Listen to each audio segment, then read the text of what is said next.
दोस्तों, मिर्ची और टमाटर की तरह बैंगन भी एक ऐसी फसल है जो कि आपको काफ़ी लंबे समय तक उत्पादन देती है। इसलिए काफ़ी लंबे समय तक उत्पादन देने की वजह से इसका जो उत्पादन होता है वो काफ़ी शानदार निकल के आता है और इसके जो मंडी भाव होते हैं वो भी आपको काफ़ी अच्छे खासे मिल जाते हैं। अगर आप सही सीजन में सही सीजन का चुनाव अगर करते हैं तो उसके बाद में इसके मंडी भाव भी आपको अच्छे मिलते हैं और उत्पादन भी बैंगन की फसल से आपको काफ़ी शानदार मिल सकता है। तो आज के इस वीडियो में हम बात करेंगे ब्रिंजल फार्मिंग यानी कि बैंगन की सफल वैज्ञानिक खेती के बारे में। साल के कौन कौन से महीने पर इसकी खेती करने पर आपको इसके सबसे ज़्यादा मंडी भाव मिल सकते हैं, इसकी खेती करने का सही तरीका कौन सा है, प्लांट से प्लांट और लाइन से लाइन का डिस्टेंस इसमें कितना होना चाहिए, प्लास्टिक मल्च इसमें आपको इस्तेमाल करनी चाहिए या नहीं करनी चाहिए, और उसके बाद में कौन कौन से खाद उर्वरक और प्लांटेशन के बारे में कंप्लीट जानकारियां आज के इस वीडियो में आपके साथ शेयर करेंगे। इसलिए आज का वीडियो आपको पूरा वॉच करना है और चैनल पे नए हैं या सब्सक्राइब नहीं किया है तो चैनल को सब्सक्राइब कर लीजिए और साथ में बेल आइकन भी प्रेस कर दीजिएगा ताकि समय समय पे आपको खेतीबाड़ी से रिलेटेड वीडियोज मिलते रहें। नमस्कार दोस्तों, मेरा नाम है सुरेश और आप देख रहे हैं खेत किसान झुंझुनू। तो दोस्तों, आज के इस वीडियो में आपको बैंगन की खेती के बारे में A to Z जानकारियां मिलने वाली हैं।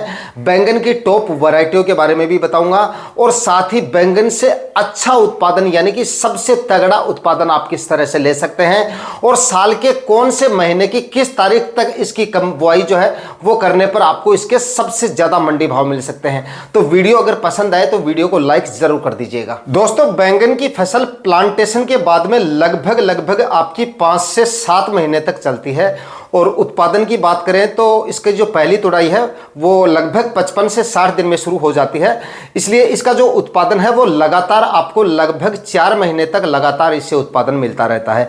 यानी कि इसका जो बैंगन की खेती का जो टाइमिंग है वो 5 से 6 महीने का होता है, 6 महीने की फसल होती है। इसलिए आपको जो इसकी खेती के लिए जितनी भी तैयारियां करनी होती हैं वो काफ़ी अच्छे तरीके से करनी होती हैं। खाद उर्वरक भी काफ़ी अच्छी मात्रा में देने होते हैं और आपकी ज़मीन की तैयारियां भी काफ़ी अच्छी तरह से होनी चाहिए, तभी ये आपको इतने लंबे समय तक अच्छा उत्पादन दे पाएगा। और जो फसलें इतने लंबे समय तक उत्पादन देती हैं आपको, उनमें सबसे बड़ा प्लस पॉइंट ये होता है कि उसमें आपको काफ़ी अच्छे मंडी भाव भी देखने को मिल सकते हैं। कभी कभार अगर किसी फसल के मंडी भाव डाउन भी आ जाते हैं तो जो लंबी अवधि वाली फसलें होती हैं उनके मंडी भाव डाउन आने के बावजूद कोई समय ऐसा भी आता है जिसमें आपको टॉप मंडी भाव भी मिल जाते हैं। तो डाउन मंडी भाव का सामना करना पड़ता है तो वहीं पर आपको काफ़ी अच्छे मंडी भाव में मिल जाते हैं। यानी कि 6-7 महीने तक जो फसल चलती है उसमें आपको हर तरह के मंडी भाव मिलेगा और काफ़ी अच्छा उत्पादन मिलेगा। इस वजह से लंबी अवधि वाली फसलों में सबसे ज़्यादा मुनाफे के चांसेस रहते हैं। तो दोस्तों, सबसे पहले तो हम बात करेंगे बैंगन की खेती करने का सही समय कौन सा है। यानी कि 12 महीने में आप कौन कौन से महीने में आप इसकी बुआई कर सकते हैं और कौन कौन से महीने में प्लांटेशन करने पर इसका सबसे ज़्यादा मंडी भाव आपको इससे मिल सकते हैं। तो देखिए, 12 महीने की बात करें तो सबसे ज़्यादा तो इसकी खेती होती है या जो सीजन में जो पछेती खेती इसकी करते हैं जो किसान भाई, वो फरवरी माह में सबसे ज़्यादा इसकी बुआई होती है और उसके बाद में फरवरी माह से लेकर फरवरी और मार्च इन दोनों महीनों में कभी भी आप इसका प्लांटेशन कर सकते हैं। इसके लिए आपको इसकी जो नर्सरी है वो जनवरी माह में डालनी पड़ती है और फरवरी और मार्च माह में इसका प्लांटेशन होता है। उसके बाद में जून, जुलाई और अगस्त 3 महीने तक लगातार इसकी खेती की जा सकती है और उसके बाद में कुछ किसान भाई इसका जो प्लांटेशन है वो सितंबर माह में भी करते हैं। लेकिन गर्मियों के लिए अगर आप इसकी अगेती खेती करना चाहते हैं तो इसकी जो नर्सरी है वो आपको अक्टूबर माह में डालनी पड़ेगी। यानी कि अब जो महीना चल रहा है इस महीने में आप इसकी जो है 15 अक्टूबर के बाद में कभी भी आप इसकी नर्सरी डाल सकते हैं और उसके बाद में नवंबर माह तक आप प्लांटेशन कर सकते हैं। उसके बाद में नवंबर माह में नर्सरी डाल के और दिसंबर माह में भी आप प्लांटेशन कर सकते हैं। लेकिन नवंबर में नर्सरी डाल के दिसंबर में प्लांटेशन करेंगे उससे कहीं ज़्यादा अच्छा है कि आप अक्टूबर में नर्सरी डालें और नवंबर में आप इसका प्लांटेशन करें, ताकि ग्रोथ काफ़ी अच्छी होगी और काफ़ी अच्छे समय से आपको इसका उत्पादन मिलना शुरू होगा। जिस समय पर इसका आपको उत्पादन मिलना शुरू होगा उसी दिन से आपको इसके मंडी भाव काफ़ी अच्छे देखने को मिलेंगे। कहने का मतलब है सबसे ज़्यादा इसके जो मंडी भाव देखने को मिलते हैं वो इसी समय पर लगाने पर मिलते हैं। यानी कि अक्टूबर में आप नर्सरी डालेंगे तो सबसे ज़्यादा आपको इसके मंडी भाव देखने को मिलेंगे और उत्पादन भी आपको काफ़ी अच्छे समय तक मिलता रहेगा। और उसके बाद में जो किसान भाई सितंबर माह में इसका प्लांटेशन कर दिए हैं उनको भी इसके मंडी भाव काफ़ी शानदार मिलेंगे। यानी कि 55-60 दिन बाद में इसका उत्पादन मिलना शुरू हो जाता है तो लगभग सितंबर और अक्टूबर, तो उसके बाद में नवंबर माह के पहले सप्ताह से मतलब इसका उत्पादन मिलना शुरू हो जाता है। तो नवंबर और दिसंबर 2 महीने तक लगातार इनको उत्पादन मिलता है और इन 2 महीनों में बैंगन के काफी अच्छे खासे मंडी भाव देखे जाते हैं। तो ये तो हो गई जो बैंगन की खेती करने का जो सही समय मैंने आपको बता दिया है, कौन से समय पर लगाने पर सबसे ज्यादा मंडी भाव मिल सकते हैं। यानी कि आप इसकी खेती या तो सबसे अगेती करें या फिर आप सबसे पछेती करेंगे तो सबसे ज्यादा मंडी भाव मिल सकते हैं। बाकी 12 महीने में 1-2 महीनों को छोड़कर कभी भी आप इसकी नर्सरी डाल सकते हैं और कभी भी इसका प्लांटेशन कर सकते हैं, अप्रैल और मई माह को छोड़कर। तो भाई अगर आपको इसकी खेती से सबसे ज्यादा मंडी भाव और सबसे ज्यादा अगर मुनाफा लेना है तो फिलहाल बिल्कुल सही समय है। 15 अक्टूबर के आसपास आप इसकी नर्सरी डाल दीजिए और काफी अच्छा बेनिफिट आपको इसकी खेती से मिलेगा। इसकी टॉप वैरायटियां भी मैं आपको बता देता हूं। अगर आप इसकी नर्सरी इस महीने में डाल रहे हैं तो इस समय के लिए सबसे उपयुक्त और सबसे अच्छी वैरायटियों को मैं यहां पे आपको बता रहा हूं। तो नंबर 1 पर आप ले सकते हैं माहिको कंपनी का कल्पतरू नाम से एक वैरायटी आती है। इस वैरायटी का आप सिलेक्शन कर सकते हैं। बैंगनी कलर और सफेद धारियों में इसकी जो फल है वो आपको मिलेगा और इसके फल का जो शेप है वो आपको अंडाकार शेप में मिलेगा, लेकिन अंडाकार में ये थोड़ा ज्यादा गोलाकार शेप में मिलेगा। समझ गए होंगे आप मेरी बात को। अंडाकार शेप में है लेकिन ये थोड़ा ज्यादा गोलाकार है। इस शेप में कुछ आपका ये फल मिलेगा आपको। 55 से 60 दिन में ये वैरायटी आपकी तैयार हो जाएगी और काफी अच्छी वैरायटी है। इस महीने के लिए काफी उपयुक्त वैरायटी है। फिलहाल आप इसकी नर्सरी जो है वो डाल सकते हैं। काफी अच्छा उत्पादन देगा और उत्पादन की क्वालिटी भी आपको काफी शानदार मिलेगी। लेकिन दोस्तों वैरायटी के फल की क्वालिटी सबसे ज्यादा डिपेंड आपकी मंडियों पे करती है कि आपकी मंडियों में कौन से ब्रिंजल के सबसे ज्यादा मंडी रेट चलते हैं। कुछ जो मंडियां होती हैं उनमें जो कांटेदार बैंगन होता है उसकी डिमांड ज़्यादा होती है और कुछ मंडियों में जो प्लेन बैंगन होता है, एकदम प्योर बैंगनी कलर का जो बैंगन होता है, उसकी डिमांड सबसे ज़्यादा होती है। तो आप ये देख जरूर लेना। वैरायटी मैंने अच्छी बताई है लेकिन फिर भी आप देख लेना कि ये वैरायटी आपके एरिया के लिए सूटेबल है या नहीं।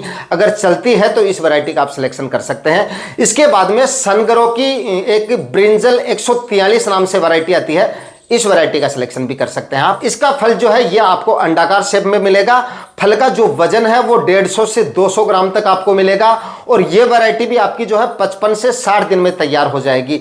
तो इस वैरायटी का सिलेक्शन भी कर सकते हैं। इन दोनों वैरायटियों का सिलेक्शन इस महीने के लिए सबसे उपयुक्त है और इस महीने में इन दोनों वैरायटियों की आप नर्सरी डाल सकते हैं और उसके बाद में नवंबर तक आप प्लांटेशन कर सकते हैं। फिर भी यहां पर मैं आपको फिर रिपीट कर रहा हूं, आप अपनी मंडियों में होने वाली डिमांड के हिसाब से ही वैरायटियों का सिलेक्शन करें। बाकी जो कांटेदार बैंगन होता है उसकी डिमांड अगर आपके एरिया में ज्यादा है तो आप किसी किसान भाई के पास भी उसका बीज मिल जाएगा, आसानी से मिल जाएगा, या किसी भी बीज भंडार से आप मांग लीजिए। देसी बीज आता है इनका, काफी कोई ज्यादा कॉस्टली भी नहीं आता है, तो वो बीज आप ले लीजिए और उसका जो है आप नर्सरी डाल लीजिए। अगर ये वैरायटी आप नहीं लेना चाहते तो खुला बीज आता है, देसी बीज, या तो किसान भाई के पास में मिल जाएगा किसी के, या फिर जो है बीज भंडार वाले के पास में आपको मिल जाएगा। तो उनसे खरीद के आप जो है इनकी नर्सरी डाल सकते हैं। जो वैरायटियां आपके एरिया में ज्यादा चलती हैं उन्हीं वैरायटियों का सिलेक्शन करें। बैंगन की खेती करने से पहले होने वाली जमीन की तैयारियां आपको किस तरह से करनी है। तो भाई अगर आपकी जमीन खाली हो गई है और इस माह में अगर आप नर्सरी डाल रहे हैं तो एक डीपली प्लोइंग अभी आप करवा दें। गहरी जुताई करना काफ़ी ज़रूरी है, काफ़ी ज़्यादा आवश्यक है बैंगन की सफल वैज्ञानिक खेती करने के लिए। तो अभी अगर आप एक गहरी जुताई करवा के छोड़ देंगे तो लगभग महीने 20 दिन तक आपकी जो ज़मीन है वो धूप में पड़ी रहेगी। सर्दियों में ज़्यादा मॉइस्चर होने की वजह से और उसके बाद में ज़्यादा सिंचाई वगैरह, कई बार अगर बारिश वगैरह हो जाती है या ओवर वाटरिंग वगैरह हो जाती है तो आपकी बैंगन की फसल में क्या है कि फंगस जनित रोगों का प्रकोप काफ़ी ज़्यादा देखा जाता है और कई बार बैंगन की फसल में जो है नेमाटोड की समस्या भी काफ़ी ज़्यादा देखी जाती है। तो ये आप करेंगे अगर गहरी जुताई करके और महीने 20 दिन के लिए ज़मीन को छोड़ देंगे तो ये सारी समस्याएं आपको काफ़ी कम देखने को मिलेंगी। और उसके बाद में आप अपने बैंगन की नर्सरी डालें और उसके बाद में जैसे ही आप प्लांटेशन कर रहे हो उससे 7-8 दिन पहले आप जो है एक जुताई और करें हेरो से या फिर आप रोटावेटर से। ये जुताई करने के बाद में आपकी जो ज़मीन है जो प्लाविंग की वजह से उबड़ खाबड़ हो गई थी वो प्लेन हो जाएगी। उसके बाद में आप सड़ी हुई गोबर की खाद जो है वो डालें। 4 से 5 ट्राली अच्छी मात्रा में सड़ी हुई गोबर की खाद आप डालें, जिससे क्या होगा आपकी बैंगन की फसल जो है काफी लंबे समय तक आपको अच्छा उत्पादन देती रहेगी, बैंगन की ग्रोथ भी काफी अच्छे से चलेगी और रोग बीमारियां आपको काफी कम देखने को मिलेंगी। अगर आपकी फसल में अच्छे खाद उर्वरक रहेंगे, जमीन की तैयारियां अगर अच्छी रहेंगी, तो आपका प्लांट जो है वो काफी हेल्दी रहेगा, जड़ों का विकास काफी अच्छे से होगा और प्लांट जितना ही हेल्दी और स्वस्थ रहेगा, रोग बीमारियां उसमें आपको काफी कम देखने को मिलेंगी। तो इस तरह से आप जो है गोबर की खाद डालें और उसके बाद में 1 से 2 कल्टीवेशन करें। 1 से 2 कल्टीवेशन करने के बाद में आखिरी कल्टीवेशन से पहले आपको जो है रासायनिक खाद उर्वरकों के कुछ जरूरी बेसल डोज जो है वो आपको जरूर डालने हैं। इसके लिए आप 40 से 50 केजी यहां पर डीएपी काम में लें, 50 से 60 केजी यहां पर आप एसएसपी काम में लें, 20 से 25 केजी यहां पर आप यूरिया काम में लें और कम से कम 30 केजी एमओपी पोटास इसके साथ में काम में लें और इन सब के साथ में 5 केजी प्रति एकड़ के हिसाब से जिंक सल्फेट अवश्य लें। इन सभी खाद उर्वरकों का मिश्रण तैयार करके और आखिरी कल्टीवेशन जब आप कर रहे हैं उससे पहले अपने खेत में डाल दें छिड़काव विधि से। छिड़काव विधि से भी डाल सकते हैं या बेड बनाते समय बेड के अंदर भी डाल सकते हैं, लेकिन बैंगन की फसल के लिए आप छिड़काव विधि से डाल देंगे वो ज्यादा सही रहेगा, क्योंकि बेड बनाते समय अगर आप डालेंगे उसमें तो भी कोई ज्यादा फर्क नहीं पड़ेगा, क्योंकि बेड से बेड की दूरी जो होती है बैंगन की फसल के लिए इसमें कोई ज्यादा नहीं होती है। मिर्ची, बैंगन, टमाटर में जो है आप छिड़काव विधि से ही डाल सकते हैं, कोई दिक्कत नहीं। बेल वर्गीय सब्जियों में क्या होता है, उसमें बेड से बेड का जो डिस्टेंस है वो काफी ज्यादा रहता है, इस वजह से बीच में फड़े खाद उर्वरक किसी काम के नहीं होते। लेकिन बैंगन की फसल में जो बेड से बेड की जो दूरी हम रखेंगे वो मैक्सिमम 4 फीट की रखेंगे, तो बीच में जो स्पेस है वो कोई ज्यादा नहीं रहने वाला। तो आप छिड़काव विधि से जो है सारे खाद उर्वरक डाल के और आखिरी कल्टीवेशन करके और उसके बाद में बेड प्रिपरेशन का कार्य शुरू करें। 4-4 फीट की दूरी पे बेड बनाएं और उसके बाद में बात करें, काफी किसान भाई पूछते रहते हैं प्लास्टिक मल्च की, तो भाई बैंगन की फसल में प्लास्टिक मल्च आपको अवश्य लगानी है। और इसका प्लांटेशन अगर आप सर्दियों में यानी कि नवंबर दिसंबर में कर रहे हैं तब तो आपको प्लास्टिक मल्च लगाना काफी ज्यादा आवश्यक है। तो इसके लिए आपको जो है 25 माइक्रोन की प्लास्टिक मल्च लेनी पड़ेगी, कम से कम 25 माइक्रोन की, क्योंकि आपकी जो फसल है वो लगभग 5-6 महीने तक चलेगी और इतने लंबे समय तक जो फसलें चलती हैं उनमें अच्छी क्वालिटी की प्लास्टिक मल्च आपको लेना जरूरी है, वरना बीच में ही वो फट जाएगी, खराब हो जाएगी। तो 25 माइक्रोन की प्लास्टिक मल्च लें और जिग-जैग होल में लेनी है, या तो आप होल खुद निकाल लें या फिर जो प्री होल में ऑलरेडी होल निकली हुई आपको प्लास्टिक मल्च मिल जाएगी, जो जिग-जैग होल में होनी चाहिए, मतलब ड्रिप इरिगेशन की लाइन आपकी बीच में रहेगी, दोनों तरफ होल होने चाहिए, वो आपको प्लास्टिक मल्च काम में लेनी है। उसके बाद में प्लास्टिक मल्च बिछाना है और प्लास्टिक मल्च बिछाने के बाद में आपको प्लांटेशन करना है। इसके बाद में दोस्तों बात करें अगर प्लांटेशन की, काफी किसान भाई कमेंट करके पूछते रहते हैं कि भाई प्लांटेशन हमें पहले सिंचाई करके उसके बाद में करना चाहिए या पहले प्लांटेशन करके उसके बाद में सिंचाई करनी चाहिए। तो देखिए, ये जो आप प्लांटेशन करेंगे, अभी जो हम खेती कर रहे हैं इसके लिए जो आप प्लांटेशन करेंगे वो नवंबर या दिसंबर में करेंगे, तो टेम्परेचर का तो कोई इश्यू है नहीं, फिर भी आप जो है इसका प्लांटेशन शाम के समय करें, काफी ज्यादा अच्छा रहेगा। शाम के समय ही करना है, लगभग 4 बजे बाद में आप इसका प्लांटेशन करें और प्लांटेशन जहां तक संभव हो मिट्टी की जिस कंडीशन में आप बेड बनाएं उसी कंडीशन में, मिट्टी की उसी अवस्था में आप जो है प्लांटेशन करें। सिंचाई आपको बाद में करेंगे तो वो सबसे ज्यादा अच्छा रहेगा। बाकी ज्यादातर काफी किसान भाई जो है वो पहले सिंचाई करके और उसके बाद भी प्लांटेशन करते हैं, लेकिन मेरा ये मानना है सबसे अच्छा वही रहता है। आप जो है भुरभुरी मिट्टी में अगर प्लांटेशन करेंगे तो वो ज्यादा सही रहेगा, लेकिन इसमें कंडीशन ये होती है कि आप प्लांटेशन करें उसके तुरंत बाद जो है ड्रेंचिंग विधि से आपको जो है सिंचाई जरूर कर देनी है, वरना काफी ज्यादा प्लांट आपके खराब हो सकते हैं। क्योंकि सिंचाई अगर ड्रिप से करेंगे तो कब लाइट आएगी, कब आप ट्यूबवेल चलाएंगे, कब सिंचाई होगी, लाइट आने के बाद भी है, ट्यूबवेल चलने के बाद भी ड्रिप से आप सिंचाई करेंगे तो लगभग सिंचाई शुरू होने के बाद भी 4-5 घंटे का समय निकल जाता है।